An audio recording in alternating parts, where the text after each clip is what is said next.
absurd is when he says Aaron Glenn is turning around parts of the organization. Well, turning around what? Going from 0-6 to 0-7? Yeah, that's really turning things around.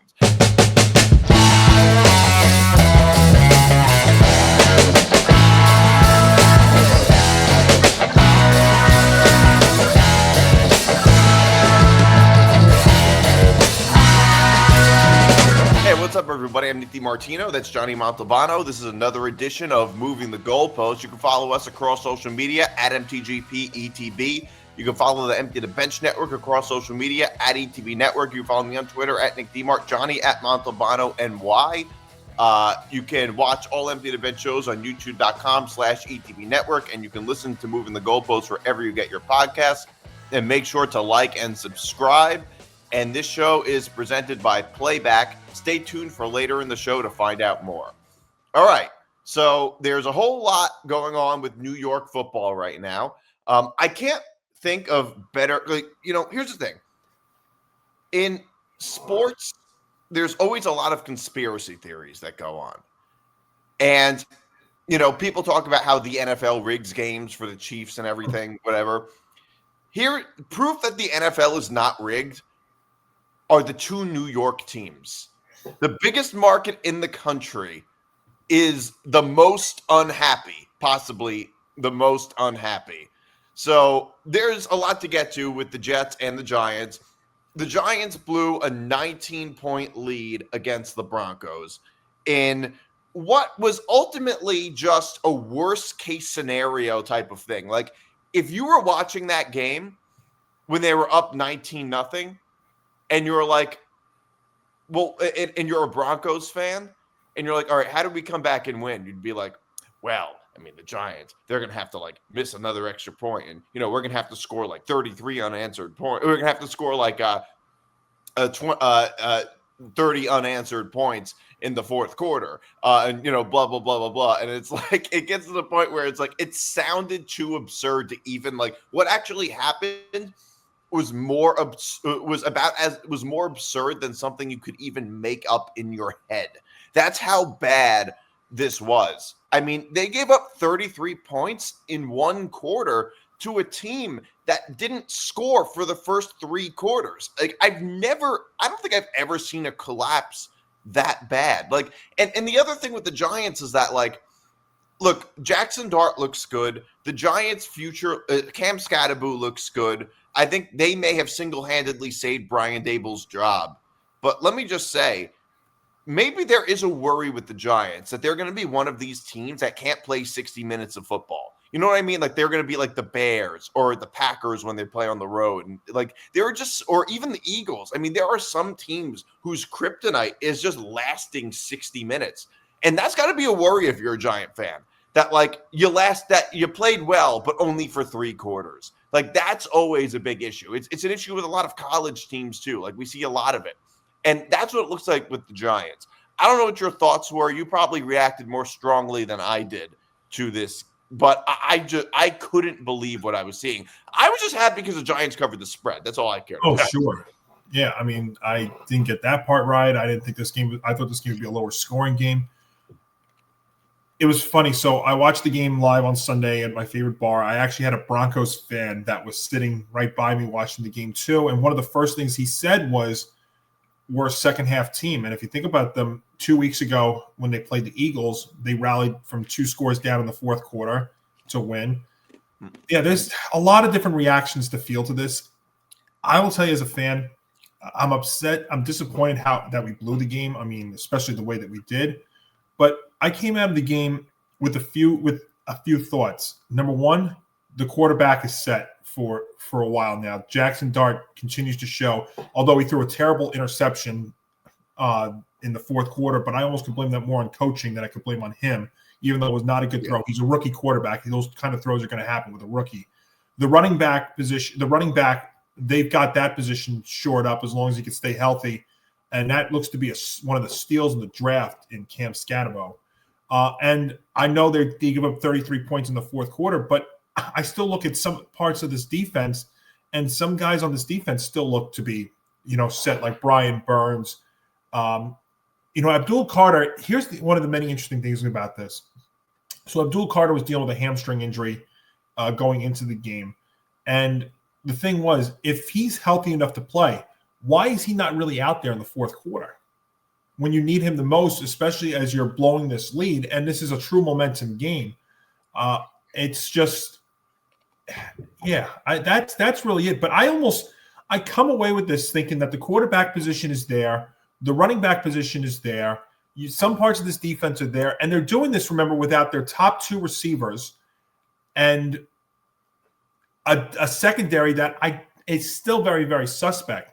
I think what I also come out of this is the coaching is going to be a thing to watch here, especially when the season is over, because depending on how the Giants play is going to be where this coaching staff and the front office are going to be affected, meaning Brian Dable, Joe Shane, Shane Bowen, the defensive coordinator, who I think is really in big, big trouble. That's the guy that really what I look at. I blame a couple of guys on this, the coaching staff. I almost don't even blame Dable, even though there was a couple of things that you question with him. I think you blame the GM and Shane, and you blame Shane Bowen, who is, he brought him in to be a great. Anybody with Shane in their name, you can blame. Well, first or last name, pronunciations, whatnot. But that's really it. And what I also mean by that, the front office bit is, and I don't understand how this continues to happen for almost 2 years now. The kicking situation has got to be, addressed between what happened in the Commander game last year and the fact that you brought in Koo from the Falcons, who got cut because he missed a few kicks early in the season. But he's been a very clutch kicker his whole career for the most part up until the start of this year. If you sign him, why is he not kicking? And you bring in this guy, I can't even say his last name, McNamee or whatever. I'm not even sure, but it's a difficult to pronounce. So here's a crazy stat. He was the only kicker in the last 40 years to miss 2 extra points, neither of which were blocked in a game that the team lost by 1 point. Maybe makes you think when they were up 19-0 why they were going for 2.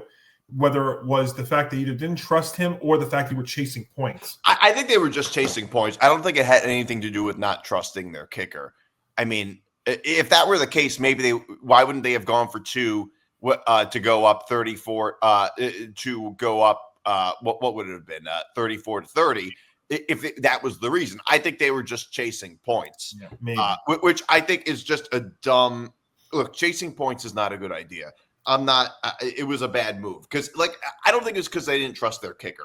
And second of all, if it's because they didn't trust their kicker, well, whose fault is that? That's obviously on them. He got released, by the way, on Tuesday. So if that's any indication, maybe we'll see Koo when they play the Eagles this week. Well, okay. So I'm looking it up. Why the Giants didn't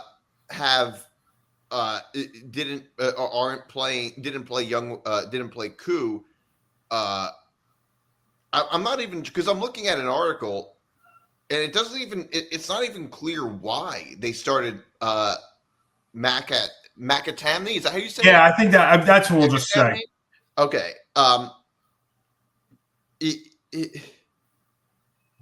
The general consensus was that the Giants wouldn't have signed Koo if it wasn't meant to be the replacement for Gano, but then Koo's first chance to be active for the Giants, he wasn't. I don't understand why. It doesn't even there isn't even a clear answer for why they didn't start him. Well, and they're also talking about the possibility that Graham Gano could be back off IR this week as well. Right, but that doesn't explain anything though for why they didn't start Younghoe Koo. I don't get that. Well, we don't know exactly if it's going to, as we're doing this recording, if it is indeed going to be him or Gano. They're just saying that Gano can be that he can be activated off IR this week. That's what they're saying. And of course, somebody else wants to bring up that kicker that the Packers had, Lucas Haversick, because he kicked because he was signed 8 days ago, a week and a half ago from for the Packers, and he hit a 61-yard field goal. I mean, guys, that's just very easy to second guess all that. That's ridiculous. All right. Well, the thing with the thing with kickers now though is that the kicking is in some ways the easiest. Here's my analogy. Kickers are like the relief pitchers of football.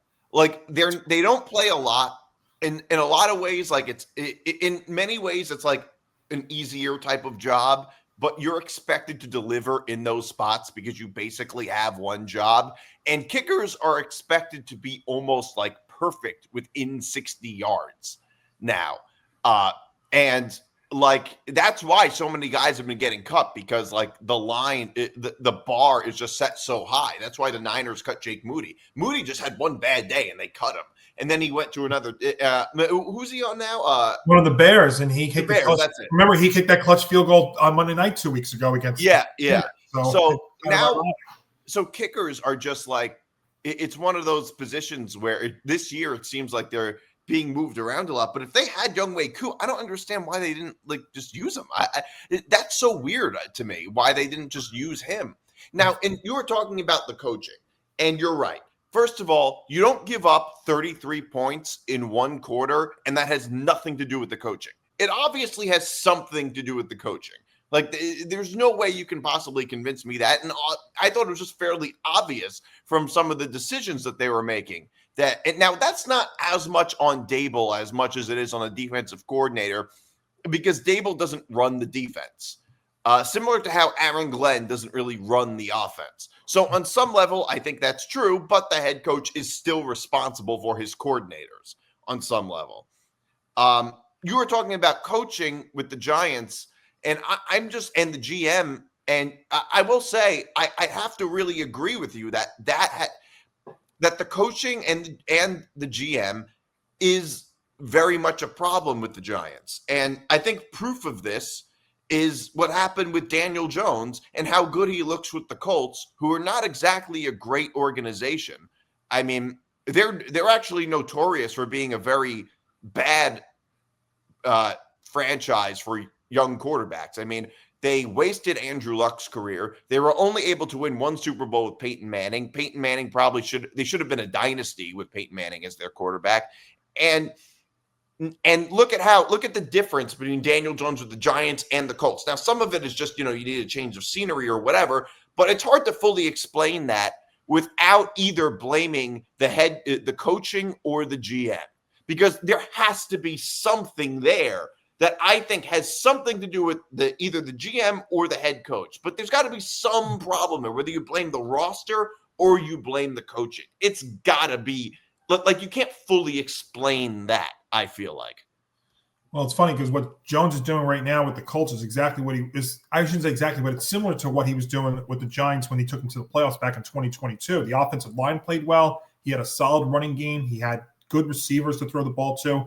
I think he's got more weapons there with the Colts, including possibly right now a potential Rookie of the Year candidate in Tyler Warren at tight end. But it's really, and people want to take shots at the organization again, don't realize that this is what he did similarly back in 2022 when they made the playoffs. It's a similar roster. I think maybe the one difference you could say is he's had a very favorable schedule. But hey, look, the Colts are getting the job done there. But it's funny, we just keeping it on the Giants for a moment. It's so strange because here they are looking totally dominating against the defending Super Bowl champions 10 days earlier. And then, for the most part, I mean, for the first three quarters, looking great against the Broncos. But they're still, the thing is, I think they've got some parts of this defense short. They've got the quarterback and the running back position short. That's what I took really out of this. Yeah. But there's still a lot of work that has to be done. And they still have a very, very challenging schedule going forward here the rest of the way out. I mean, look, one of the more favorable games that we thought they were going to have, one of the few favorable games that we thought they were going to have in their schedule was against the Saints. And the Saints have been no gimme. And the Saints have, the Saints have at least been competitive and they beat them. So it's just every week is going to be a challenge. When they turned to Dart, did well against the Chargers. I know the Chargers are struggling a little bit, but they came in playing well. So there are going to be bumps. There are going to be ups and downs this year. I still feel like you have to throw wins and losses out when you look at this team this season and just look at the production. Because if you have the weeks like you've had in weeks 2, really actually for the most part, for most of the games so far in the first 7 weeks, if you look at weeks 2, 4, 5, and 6, you've actually seen some very positive signs versus 1 and 3, which were complete duds. So if they continue to show like that, they may actually show you that maybe they aren't that far off from actually being a playoff team, a 500 team or over. I think, though, there are some things that definitely need to be shored up. Like, the defense has to be worked upon, especially the secondary. You got to get – they need a receiver in here in the worst way. Of course, I'm already looking at the draft, but, I mean, the Giants aren't going to be like – I don't think they're going to be picking top 5, maybe in between 10, but they're going to win a few more games if they're going to be playing – if they play for the most part like they've had for the most part of the season. So I'm really, as bummed as I am that they blew this lead and it was a collapse. I mean, it was historic what they had done. I actually took a lot of positives away from it and thought that, maybe this team actually is trending in the right direction. It's just gonna clearly come down to, is Jackson Dart going to have to learn stuff from a new coach going into next year? It could almost be very similar, Nick D, to what happened with the Patriots last year, in that Drake May had played all right last year, but they got rid of Gerard Mayo lasted 1 year, and they brought in a legit experienced winning head coach there, Mike Vrabel. And look what's happened to them this year. It seems like Drake May's taken the next step. That team has taken a great stride. They got a very favorable schedule going forward, and there's already talk that maybe can they contend with the Bills for the AFC East. Now, I'm not ready to say that the Giants can be NFC East contenders next year, but I mean, if they show these signs with Dart, Scatabo, and their defense, like Brian Burns and Abdul Carter and Thibodeau and elsewhere, then maybe they aren't that far off as we thought. Yeah, because you know what? I think you're right about that, because I think the entire NFC East, including the Eagles, are a little bit questionable. I'm not even talking about this year, but the whole division to me is just entirely up in the air if the Giants continue to look good, because the Eagles won the Super Bowl last year, but they also in recent years have had tendencies to just completely collapse like they did 2 years ago in the second half of the season. And I think that could happen too, because we're seeing like this weird Jekyll and Hyde Eagles team where we see two completely different teams even in one game. And they're a winning team, and they're usually pulling off wins, but that doesn't always last forever if that's a common thing. And there's also a lot of weird locker room issues going on with the Eagles. Like, I've never seen a winning team that seems on the inside so chaotic and dysfunctional. I mean, like Jalen Hurts and AJ Brown, it seems like they don't like each other. Like, that's a weird type. That's something you see on the Jets. Like, that's not a thing you see on a team like the Eagles, who just won the Super Bowl. And also the Commanders and Cowboys, Dak's having a great year. But you know what? Both of those teams are fairly good, but neither of them have good defenses, especially Dallas. Their defense is terrible. We don't even know how good either of those teams are going to be in upcoming years. And the Giants are a young team. And when young teams get a year older, you see this in basketball a lot, that makes a huge difference. When you go from like 24 to 25, that's a pretty big difference in maturity for athletes, especially quarterbacks. So, yeah, I think that's true. I think the Giants are like the Patriots of the NFC. I really do. The Patriots have a better record. I think they're probably a step above the Giants. But knowing the Giants, you were talking about coaching changes. Outside of something catastrophic, I don't think they're going to fire Brian Daboll. I think the Giants are the ilk a little bit of the Steelers, which is that they very much err on the side of stability and not firing coaches and GMs. Because through the years, the Giants have had GMs and coaches that they probably should have fired sooner. They're not like the Jets that just, firing Robert Saleh after losing to the Vikings in London. Like, that's the worst loss in the world. I think the Giants are the other. And I think in general, there should be like something in the middle, like between the Jets and the Giants. Don't fire everybody. Don't keep everybody forever. But given the situation, I don't think the Giants are going to fire Daboll. Not just because of the tendencies of the franchise, but for the sake of Jackson Dart and Scatterbo and the whole young roster. I think a lot of teams, when they have young rosters, have the tendency of not firing their head coaches. Now, I know the Patriots last year did that, but they also fired Gerard Mayo after one season and then brought in Mike Vrabel, who's like a much more experienced head coach. But my feeling is this: if they are going to fire Dable, I feel like it's going to be this year, if they were to do it at all, because I feel like I don't think they're going to have Jackson Dart start for 2 years under Dable and then make a head coaching change. I don't. I think that's even less likely, actually. That's fair. I think right now, as we sit here in late October, I think the only thing we can looks like right now that they should do is Shane Bowen, the defensive coordinator, cannot come back next year. That's that's something that's got to be addressed.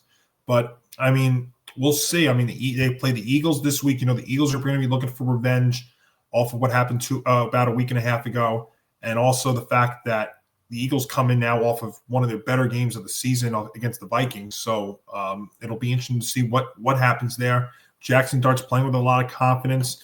We'll find out. Actually, going to be really one that I'm going to be paying very close attention to on Sunday. Yeah, my biggest fear with Cam Scatterbo is really just that he won't last. And I'm not saying I hope that happens, but like my fear. Yeah, and the thing, one thing real quick with Dart also is he's got to learn to slide, because boy, if I have to keep watching him come out of games and Russell Wilson's got to be put in for a series or two at a time, I mean, he also have a long shelf life. Russell Wilson, I've never seen a player's career fall off as quickly as Russell Wilson's. I mean, but yeah, here's my thing with Scatterbo, though, is I'm afraid that he's not going to last because, look, he's not that big. He's average size for a running back, and he takes a lot of hits, and it's happening like every play. I think Cam Scatterbo has to learn to avoid. Now, I'm sure his coaches probably tell him this. Like, if I'm seeing it, they're probably seeing it too. I think they're probably he's gonna have to learn to like avoid a lot of big hits, because running backs don't last long in the NFL. I mean, we've seen sometimes it's because they go crazy, like Le'Veon Bell. But most of the time it's because it's just really tough on the body. And, even great running backs just tend to not last very long. Well, look at what's happened with Saquon this year. That's part of the reason why maybe his numbers have been on a decline a little bit this year. Not like 2,000-yard season he had last year. I think it also has to do with a little bit of Philly's offensive play calling. But he just came off of a Super Bowl year where he had 2,000 yards offensive player of the year. I mean, that might be somewhere the Giants have to look at, maybe getting another running back either this year or in the offseason to address that as well. Yeah. So I want to talk about the Jets, talking about disastrous coaching and ownership. The Jets are currently the only team with a 0 on their record. And it's not even like they play this gauntlet of a schedule. The Jets are, okay, there's a lot to get to with the Jets. We lost to the Panthers. I don't really feel the need to break down this game because it was probably the least relevant game going on in the NFL yesterday on Sunday. So my thing is, so I do want to react to this. Woody Johnson, in very Woody Johnson fashion, let me just bring out the quote. He said it looks like Glenn. He said it looks like Aaron Glenn is turning around. Let me just pull up the quote. Hold on. Yeah. He went out there and defended Aaron Glenn and threw Justin Fields under the bus. I mean, so here's what he said. He said he believes that Aaron Glenn is turning around parts of the organization, despite the Jets falling to 0-7 Sunday. By the way, this is Yahoo Sports, with a loss to the Carolina Panthers. The defense and special teams, Johnson believes, have promise. The Jets' offense concerns him more. The Jets bench starting quarterback Justin Fields at halftime against the Panthers. All right. So I think the part that is the most absurd is when he says Aaron Glenn is turning around parts of the organization. Well, turning around what? Going from 0-6 to 0-7? Yeah, that's really turning things around. Like, what does that even mean? That's one of the dumbest things I've ever heard. And then he goes on and says, it's hard when you have a quarterback with a rating that we've got. I mean, he has the ability, but something is just not jiving. If you look at any head coach with a quarterback like that, you're going to see similar results across the league. You have to play consistently at that position.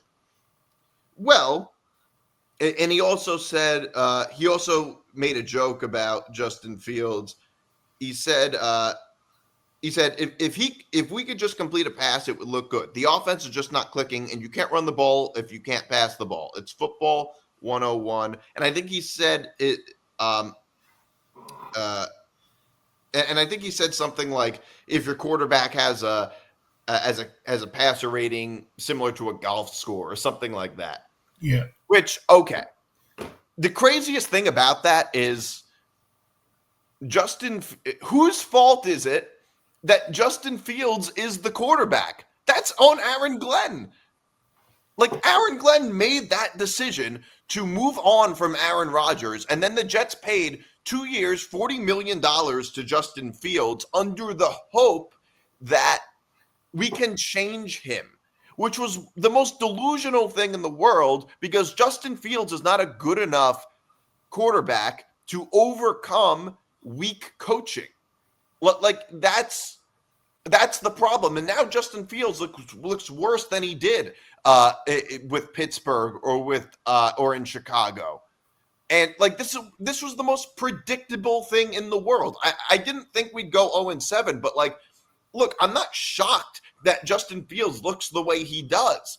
I mean, yeah, that's what happens when you put a young, unproven quarterback in a system like the Jets, as opposed to if they had just stuck with Aaron Rodgers, they'd unquestionably be in a better position now. Now, I understand why the Jets moved on from Aaron Rodgers, but all I can say is just admit that you were wrong about that. Like, that still is on the head coach for making that move.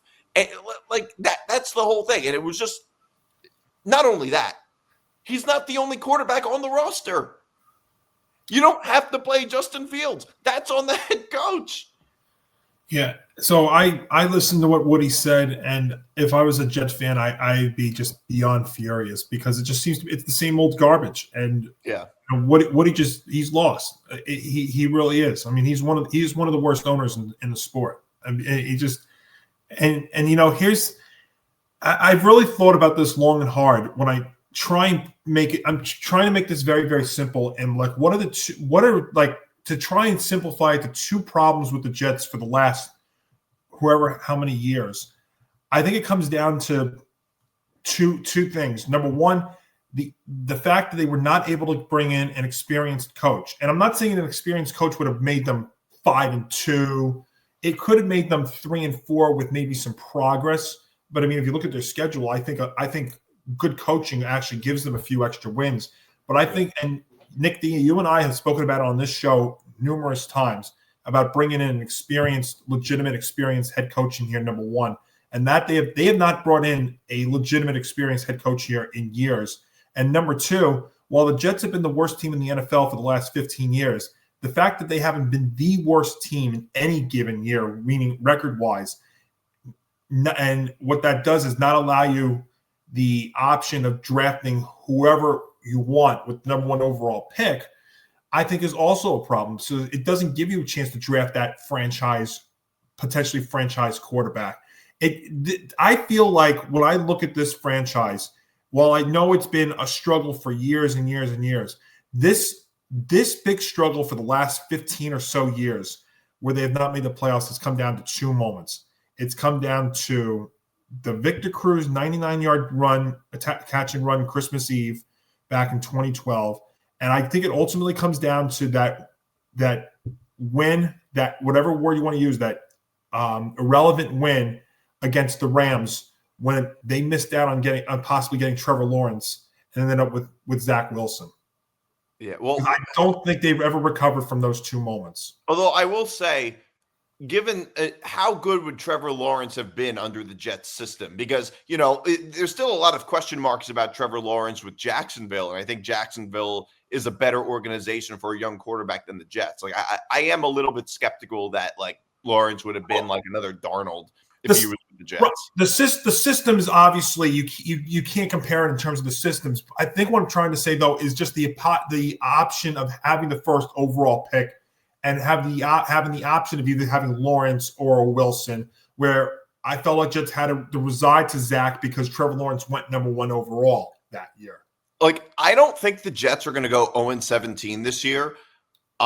Although I think they're bad enough to go 0-17. Like, if they keep playing the way that they do, they're going to go 0-17. I mean, their two best, like this year, I think the Jets probably win 2 games max. 3, actually. 3 max. I think they can beat the Dolphins because, I mean, the Dolphins have just been unbelievable. I mean, I don't know how Mike McDaniel hasn't been fired yet. He should have been left at the airport. And the Saints, I think they have an opportunity to win. And the Browns, they have an opportunity. They have an opportunity to win 3 games. But the Jets are bad enough. They definitely are bad enough to go 0-17, and they're bad enough to have the first pick in the draft. I mean, the Browns already have 2 wins. I mean, just looking at the whole league, they're the only team without a win. Tennessee, I'm looking at Tennessee's schedule. They do. Tennessee and the Browns do play each other, so that's 1 extra win for either of those teams. Let's say Tennessee beats the Browns. That's 2 wins for I mean, I don't know. The thing is, the Jets are bad enough to get the first pick, but they're also good enough to get the 4th pick. So, in a weird way, look, at this point for the Jets, they have to just tank. Like, I kind of hope they go 0-17. I hope they go 0-17 because that would be the best for the future. Go 0-17. If they go 0-17, do you think Aaron Glenn's one and done? I know what he was saying. No.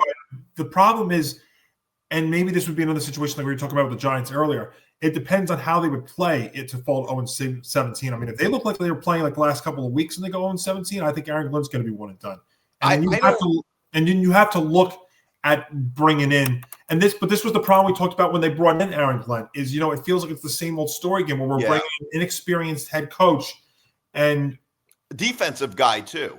It was exactly like what happened with Robert Saleh. Oh, and by the way, no coincidence, Robert Saleh goes back to being a defensive coordinator, and look at what's going on with the 49ers and how well they're doing. By the way, I don't really think Saleh – you know what, though? My views on Jets head coaches have evolved a lot over the past year or two. Which is that, I used to think Todd Bowles really wasn't a good head coach. I used to think that Saleh was such a bad head coach. But in reality, I don't think either of them were really bad head coaches.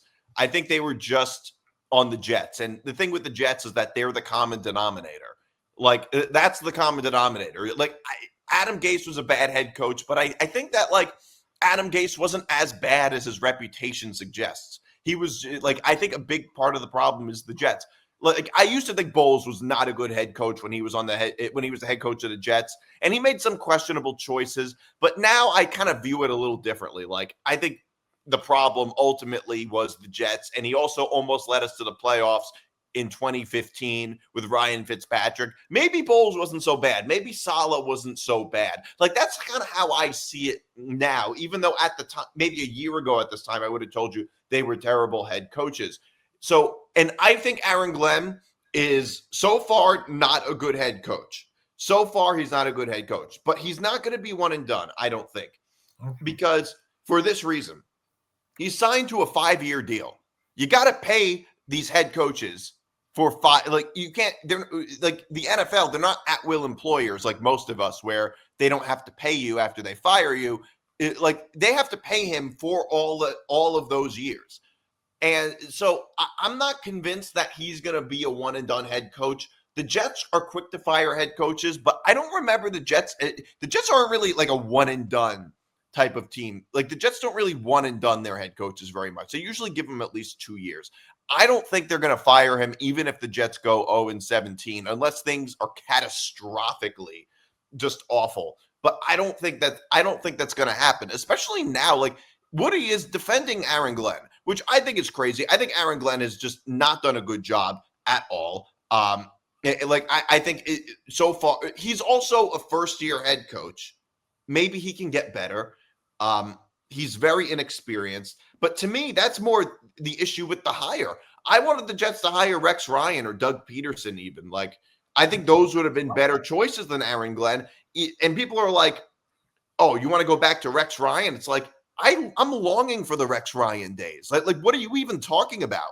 And people talk about Doug Peterson not being a good head coach. I mean, look, Doug Peterson did win a Super Bowl with a backup quarterback against Belichick. You can't he showed something. I mean, Aaron Glenn, all he can do is dance on the sidelines. I don't even I think it was so obvious that this was it was just not a good hire and not a good fit for the Jets' current situation. As far as the quarterback goes, yeah, you got to put in Tyrod Taylor. You got to play Taylor. I mean, they should have done this weeks ago. I think the Jets maybe win a game or two, which I guess wouldn't be so good, but maybe actually stick with Fields so we go 0-7. See, that's the funny thing with all this. If Aaron Glenn's coaching for his job, he's got to go to the Tyrod Taylor. That's I hope they stick with Fields so they go 0-17. Well, see, it's a double-edged sword they've got. I mean, I get where you're coming at with that, but the thing is, you go 0-7, and you had brought this up in the open too. They're doing this, and it's not like they've had a gauntlet schedule this year. No, the Panthers. It's a nice story what's going on with them, but what do we really expect out of them? They're not a good team. They're the worst 4-3 team I've ever seen. They are not a good team. They've played an easy schedule. They're not as bad as they were, but like a lot of people are coming out on social media and like, the Panthers really aren't all that bad. Well, who have the Panthers beaten? Let's see what happens if they beat the Bills on Sunday. Bills coming off the bye week there in Carolina, where the Panthers have won all three of their home games this year and have actually scored a good amount of points in all three of them. So just a thing to keep an eye on that when that they have a few good wins. I'll give it to them. They do have a few good wins at home, but yeah, and something to watch there. But see, I don't know. I don't think. See, I know this is going to sound dumb, but I just don't think things are going to get better until Woody Johnson is out of there, because that's not dumb. That's what everybody thinks. But the problem is that he is going to continue to be the owner unless he, and I don't want to go to this extreme, but unless he gets sick or he's involved in some sort of crime or something. That's what it feels like. It's let's hope. What you need though is like a Steve Cohen kind of moment there with the Jets. Yeah, well, let's hope that it becomes a crime to impersonate a football team. Then I think Woody Johnson gets locked up for life. There. But here's the problem though. Even if that did happen somehow, it's just going to go to his son. It's going to be all the same stuff. Remember when he was in London, because he was in Trump's cabinet in his first term, and he was in London, and the Jets team looked exactly the same. Like it didn't even really matter that he wasn't there because he just passed it on to his son. It's a similar thing with like James Dolan, and people like push owners to like sell the team, and it's like, you think owners are going to listen to you to sell the team? Like, only the Wilpons did, because the Wilpons are cheap. So they were like, they would take anything. And you know what, though? Dolan, to be fair, Dolan took a step back from both teams there at Madison Square Garden, and look what's happened. One of them's just starting up this week, and I think has a very good chance to make a very deep run. And the Rangers, since the lockout of 04 and 05, have been a very, very, at least they made the playoffs almost every year since the lockout. So, I mean, and he stays away from the Rangers a far majority of the time. So I'm just saying, the owner stays back. But the thing is, with the comments that he made with what he said on Tuesday, not an encouraging thing if you're a Jets fan. I think that's the thing. I understand he had to talk. There's no question he had to talk, but you cannot feel confident, and you cannot, you cannot feel confident with the way that they've gone, with the way they've started, and then his comments afterwards. I mean, I think a win or two is possible with this team, but I think until they get an experienced head coach in here, which I guess they're not going to do, and until they have their option of who they want at quarterback, I don't think things are going to change. And I hate to break this to you too. The more that I'm watching college games this year, I don't know what to make of these quarterbacks that we were talking about at the start of the year, like a Lenore Sellers, like a Garrett Nussmeier, or I mean, Fernando Mendoza and more out of Oregon, and the guy out of Oregon maybe. But I mean, Sellers has been taking a step back. Garrett Nussmeier has been taking a step back. I know there was that poll that came out earlier in the year that says that the majority of the experts, or whatever it was, wanted Sellers from South Carolina, but I don't know. I also think South Carolina, not to get off brand here, but I think South Carolina needs a new OC, and they need a new head coach there as well. But I don't know. It's if you watch college closely and you're a Jets fan, I think what's going to have to happen is you're going to have to get one of these guys, but you got to have a veteran in there to start, because I don't think any of these guys are ready right now. It's always amusing to me, because this is not the first time in my life, and I'm not very old, but I haven't been a Jet fan for a very long time, though it feels like a long time. Most Jet fans are older than I am and have been fans for longer than me. Although it feels like this type of story has just happened over and over again. It's not the first time that the conversation for the Jets was who are they going to take the first pick of the draft potentially. And it's always amusing to me to see Jet fans try and evaluate college quarterbacks, because outside of maybe Giant fans and Patriot fans and Eagles fans, I don't know if any fan base knows less about college football than Jet fans. Outside of those other three fan bases, possibly, Jet fans know as little as anybody about college football, which is why it's so amusing watching Jet fans try and evaluate starting quarterbacks on these teams that they don't even watch mostly. It happened 10 years ago too with Winston and Mariota. It was the same exact thing. I can tell you why, because I lived, before we move on real quick, I can tell you why, because I lived in Long Island, right by Hofstra, where the Jets do the training camp.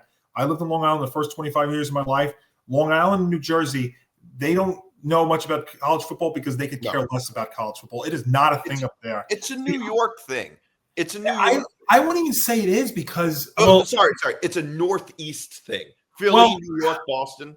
Yeah, because when you think of the Northeast, what college football teams do you have? You have Rutgers in Boston Jersey. College. That's it. But are you really paying attention? You have to go to the upstate of New York, to Syracuse, and for that. But Syracuse football is only relevant to the people who go there. Most people from the Northeast aren't Syracuse grads, so most don't care. And when you say New York, Syracuse, remember that's 3-4 hours north and west of where Long Island and Jersey is. It's not even in the area. When I lived in Long Island, trying to talk to somebody about college football, and people would come up to me and say, "Huh?" No, it really is. It's like you're speaking to them in a foreign language. That's such a strange thing to me.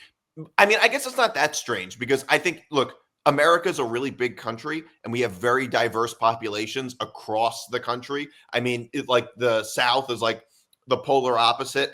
You look at New York, and part of the reason, I would rather do a national show than a local show. By local, I mean New York. Is because I want to talk college football, rather than the Yankees in January. And it is crazy to me, the dichotomy between New York, Boston, Philly, and the rest of the country. I think Boston is actually like that even more than New York. In Boston, the only things that matter are sports that happen in Boston. They are. And that's just, I think it's just a cultural thing about people like Boston, which is that everything is within Massachusetts. You know what I mean? New Yorkers, they go on vacation to Florida. Boston people, they go to vacation at Cape Cod. They don't leave Massachusetts. Massachusetts might as well be its own country. But that's just a total tangent. But it is just always funny to me. Even on WFAN, they don't know. Most of those hosts don't know anything about college football. It is so funny. Mike and the Mad Dog was the only show that talked college football on that station. Francesco knows a lot about college football. He did, and Russo for the most part does too. They were the only ones that on Fridays you could actually watch or listen to them for 5.5 hours, and they would actually talk about the big college. Yeah. Hey fans, Novig is here to change the way you play. Available in 35 states, including California, Texas, Florida, and New York, Novig is America's #1 sports prediction market, and it's 10 times more profitable than traditional sports books because there's no house edge. Instead, you're betting directly against other sports fans just like yourself. Novig is also the only free exchange, which means you keep every dollar you win, whether you're putting plays down on the NFL, the NBA, the NHL, Major League Baseball, college sports, or even UFC and tennis. Novig gives you the power to pick the best odds, or better yet, set your own. Sign up today with the code ETB Network, and you'll get 1,000 Novig coins plus $5 in Novig cash, and special bonus offers like spending $5 and getting $50 back. Novig, where fans play smarter. You must be 21 years or older to play. Please gamble responsibly. Gambling problem? Call 1-800-GAMBLER. Moving the Goalposts is presented by Playback. Watching sports is more fun with others, but we spend too much time watching alone. Playback is a virtual space where communities can stream live sports together with everyone perfectly synced up. Creators can hop on stage, deliver their own play-by-play analysis and commentary, and invite viewers up for Q&A. Playback makes watching sports fully interactive and a social experience. From playing fantasy sports, rubbing your favorite players and teams, and watching with the commentators and communities you care about. Win or lose, sports are best enjoyed together. Join our community by going to playback.tv/ETB network to find out more, including our live stream schedule. And now back to the show. I do want to talk about the AFC and NFC playoff pictures, and I think both of these conferences are interesting, but for slightly different reasons. The AFC is interesting because of how shallow it is. The NFC is interesting for the opposite reason, which is how deep it is. I think the two best teams in the NFC right now, I think, are the Rams and the Lions. I think they're the two best teams in the NFC. I like them more than the Eagles, just because the Eagles are a little too streaky. In the AFC, it's like the Ravens have one win, and depending on Lamar Jackson's health, have a legitimate shot to win the AFC North. I mean, I'm not saying they're the favorites anymore, but it could happen, or at least have a legitimate shot to make the playoffs. And so do the Bengals. That's still that's crazy to me. It's possible that the AFC South gets two playoff teams, and neither of them are the Texans. Who could have predicted that? No, well, not me. My two big things that I took out of the AFC, what I said before the year on the AFC, were that the Ravens were the most complete team in the AFC. No, 13-win team. No, I mean, they could still turn it around, but I mean, it would help to have Lamar Jackson healthy. And I mean, so far, I mean, as of Monday, Lamar still hadn't returned to the practice field yet, and that's off their bye week. Remember? Yeah. And the Texans, I'm shocked at the Texans. Their defense is so good, but that offense is it's fallen off so much. It's incredible.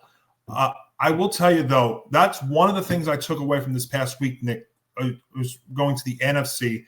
You're talking about the Lions. The fact that the Lions, and I know that the Bucs are very banged up at receiver, but the fact they held the Bucs to just 9 points on Monday night, I think is a big, big deal. Because I was expecting that game to be a shootout, because the Lions can play shootout football and do well with it. But the fact that they actually played a lower scoring game and won that game, held the Bucs to just 9 points.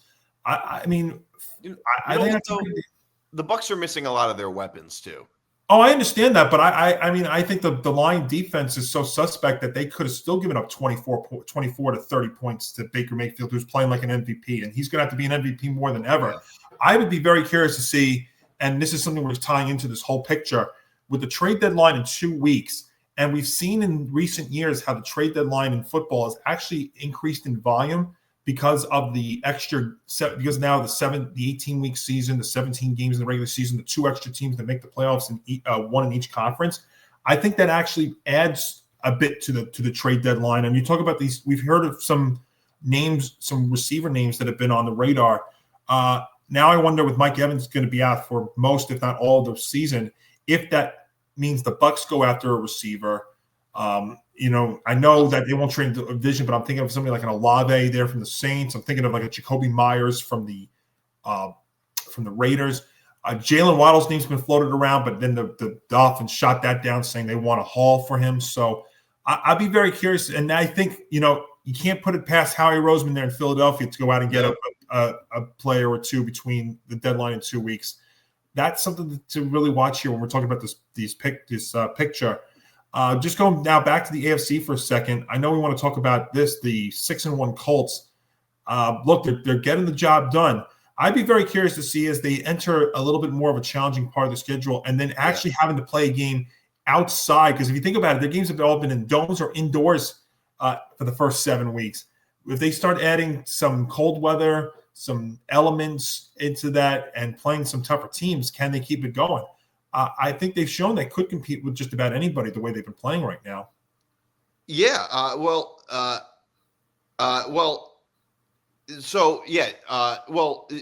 their games have either been at home or in domes. That is actually an interesting point. Do the Titans play in a dome? No, that is outdoors. That's okay. That could be the one, and they're playing. Well, that's also they're also a terrible team. And take care of business though. And yeah, you're right. You're right. And then they play the Titans. That was outdoors. Okay, so one out of 7 so far. Then they play the Titans again, and then they play. You're right. Their schedule gets tougher. They play the Steelers, the Falcons in Berlin, the Chiefs on the road, then Houston, and then Jacksonville on the road and Seattle on the road. Their schedule does get a lot tougher. But the thing is, now that they're 6-1, they don't even need to go. They could go like 5-5 for the rest of the season, and they're 11-6. 11 wins. That'll win the division, I think. Not only will it win the division, you probably will be like the 3 seed. You'll host a playoff. You'll host a playoff game. Absolutely. You might host a playoff. Well, yeah, you'll host a playoff game. So, like, they don't even really need to be that great for the rest of the season. I mean, if you look at the rest of their schedule, you can just pencil in losses and they're good. I mean, say you pencil in a loss to the Steelers, the Falcons, the Chiefs. They lose 3 in a row. They lose to the Jaguars, the Seahawks, and 49ers. Well, that's 4 wins. But let's say even if they win 4 games, 4 of the next 10, well, you're still 10-7, and maybe you're worst case scenario, you're the 4 seed. Like, it really isn't even all that bad. You were signed up for that at the start of the year. And by the way, I think some of these games, I think they'll probably beat the Falcons. And I think that they'll probably split with the Jaguars. And I think they can beat the 49ers. So, possible. So I don't know. I do want to talk about college football. This past weekend, I'm so glad I have a college football show because I'd hardly ever even talk about it. If not for that. NFL topics just fly right by. For sure. I do want to talk a little bit about the Big Ten and SEC. Just from this past weekend, I think that it is so amazing to see the dichotomy between the Big Ten and SEC. And I don't mean like levels of play, but just how much more parity there is in the SEC than the Big Ten. And I think the SEC is so much more interesting than the Big Ten. Look, I'm not a Big Ten fan or an SEC fan. I don't have a dog in this fight. But I just have to say, the SEC is substantially more interesting. Texas A&M, best team in the SEC, arguably. They played Arkansas, arguably the worst team in the SEC. The spread of that game, 7.5 points.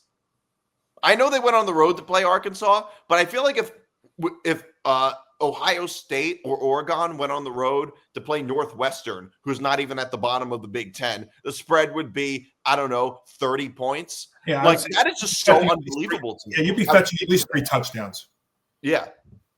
Yeah, I'll tell you what. The thing I took out of this, when I look at this whole picture, Nick D, I know that Ohio State and Indiana are 1-2, but I'll tell you what, and I know everybody keeps trying to write them down. Alabama right now is playing as good as anybody right now in the country. Ever since that loss against Florida State, which almost looks to be a little bit crazy when you look at what's happening with Florida State. I mean, there's rumors out that Mike Norvell may not survive down there the way you're looking at. Bama's playing as good as anybody in the country is right now. And I'm looking at and the game that I wanted to really look at in the SEC is the Ole Miss Georgia game. Because I'll tell you what, Ole Miss had a chance to put that game away in the fourth quarter last week. If they are able to get that one big 4th down stop, where it was 4th and 1 for Georgia, and it looks like, and they do a run play, and it looks like they had the running back behind the line. He's able to elude that tackle, curve to the right, and get the 1st down. And ever since then, Georgia took off and won that game in the 4th. And that just, Georgia is just squeaking by. I don't think they're as good as they've been in years past. Obviously not. I mean, especially on offense. And a lot of this is just, this is true of all the teams in the South. In that region of the country, all the teams are just not as good in this era of college football because they can't, teams like Georgia and Alabama and Clemson, they don't have a full stack of players like they once did because obviously the transfer portal. It used to be that Saban's Alabama teams, they would have backups on defense, for instance, that were better than a lot of teams' starters. Like that's how they were able to be part of the reason they were able to be so dominant. And these teams are not able to be as dominant as they once were. Yeah, Buckeyes seem to be the only team that can do that right now. What's that? The Buckeyes, Ohio State seems to be the only team that can do that. Yeah, except I don't. They're the only team that, well, at least it seems like it. Like Ohio State in recent years has had the best position has had some of probably the best position players. And I think part of the reason is because Ohio State has more money than Georgia and Alabama. And I think Ohio State graduates on average probably make more money and are able. There's probably more rich Ohio State grads than there are rich SEC school grads. So they probably get a lot more like donors that are able to shell out whole lots of money for these players. Whereas in the past, it mattered more that Georgia teams in the South were closer to, were in an area with more talent than Ohio State. So that's part of the reason I think that Ohio State is able to be this dominant. But like, I think Ohio State is the best team in the country, although I'm not fully convinced any team in college football this year is great. And I think that's a good thing. I think it's the same thing in the NFL too, by the way. There is no convincing me any team in the NFL so far has been great. The closest example I could think is the Lions. Same thing in college football. No team is really that great, other than maybe Ohio State. So but top to bottom, I would say like Big Ten fans are a lot of times propping up the Big Ten. And the truth is, I think the Big Ten's a little bit better at the top, but I am in no way convinced the Big Ten is a better conference than the SEC this year. I think the SEC is a better conference top to bottom. Top to bottom, the SEC is a bigger conference. Like you look at their top 4 teams. Okay, I'll give you the Big Ten. Everything else below that, I'll take the SEC. Definitely, yeah, for 100%. And you know, your Notre Dame beat USC. I think that's a bigger win than some people might realize. I think USC is probably the 4th best team in the Big Ten this year, and they have a legitimate shot to make the playoffs. I think USC is a little bit like the Bears of college football. Like, they're still going through some growing pains. They look a lot better than they did last year, but I still think they're going to slightly miss out in the playoffs. That's what they look like to me a little bit, and they have a tough schedule. 9-3 USC is probably not making it, depending on what goes on in the SEC. I think the SEC gets 4 teams, 4 or 5. Big Ten, maybe 3 or 4. Then you get Notre Dame, probably 1 ACC team and 1 Big 12 team, and then the at-large. But I could see there being like 8 between the Big Ten and SEC.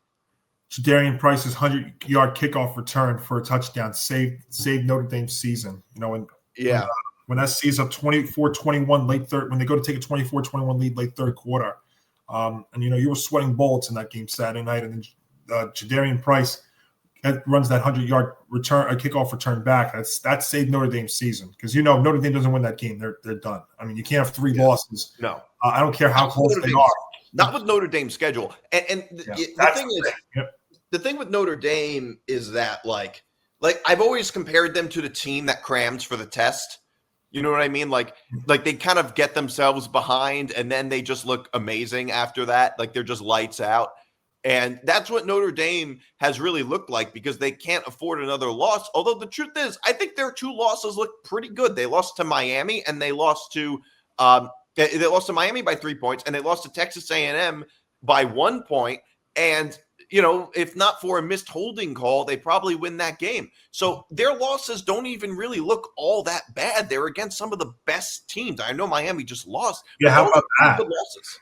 That was crazy Friday night, losing to Louisville. Carson Beck throws, 4 picks? I mean, that was that's the Carson Beck I know. Yeah. I thought about that when I saw the highlights Saturday morning. I'm like, oh, that's the Carson Beck. Carson Beck reverting to his old ways. Sometimes you can take him out of Georgia. I mean, you can take Georgia, can get rid of him, but you can't take the Beck out of him. But yeah. Well, the thing is, Miami is still the favorites to win the ACC. They are, but you know, if they have another upset loss, then that starts to look bad on Notre Dame's side too. Yeah, but I don't think they're the only. Yeah, maybe, but the thing is, I don't think that it might look a little worse on Notre Dame's side, but at the same time, you also have to judge the teams when they actually played them. Like I remember a few years ago, Florida lost almost. Did they win or they beat? I think they beat Utah. Yeah, they beat Utah. At home, and then people were like talking about, oh, Utah lost to Florida, and it's like, yeah, it was Florida week 1. It's a little different than Florida like week 7. Timing does have something to do with it as well. Timing has a lot to do with it. Like Oregon beating Penn State, like that was Penn State pre-loss. Like it's way different.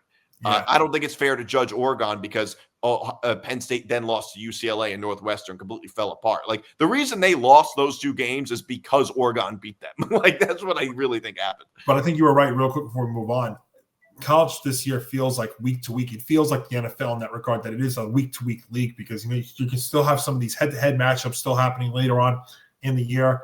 I think there's another few double ranked on ranked team matchups happening this week. How about the fact that game day is going to be in Vanderbilt? How cool is that going to be? Yeah, crazy. I never would have thought that such an academic school would be hosting game day. Vandy's 6-1 for the first time since 1950. Yeah. Here's the thing, though. Miami's not the only team that's going to end up stepping in a landmine in some of these matchups. They're not the only ones, and some of them, like Georgia Tech, might lose to Syracuse for all we know. I mean, look, I'm not saying I think that's going to happen. They're 17.5-point favorites, but look, they're not the only team. I mean, Georgia, well, it doesn't matter, but they're going to play Georgia. It doesn't matter for the ACC standings, but you know what? Don't be surprised if some other, favorite ends up, losing games that they're supposed to win. It happens all the time. Absolutely, you're right. But I agree with you on Alabama. I think Alabama are legit contenders. Ty Simpson looks like one of the best quarterbacks in the country. I never thought I would see that. I mean, I knew they had some guys like Jam Miller at running back. They have obviously Williams there at receiver, but Ty Simpson's playing much better than I thought he would play. Yeah. All right. So thanks for tuning in, everybody. That's our show this week. Sorry, we couldn't get to the baseball or the basketball. So Dodgers, real quick, Dodgers in 5. That's my. All right, that's a good one. And you know what's going to happen? People are going to talk about Dodgers fatigue. Well, it's a thing. I will say that people are going to talk about Dodgers fatigue, and that's going to be like the next story. Do the Dodgers win too much? Listen, I'm a Yankee fan. We can't be hypocritical in saying that. Obviously, I'm not. I'm not going to. People are going to say that. Not that you're going to say that. Of course. All right. Thanks for tuning in, everybody. I'm Nick DiMartino. That's Johnny Montalbano. We'll be back next week. See you then. See ya.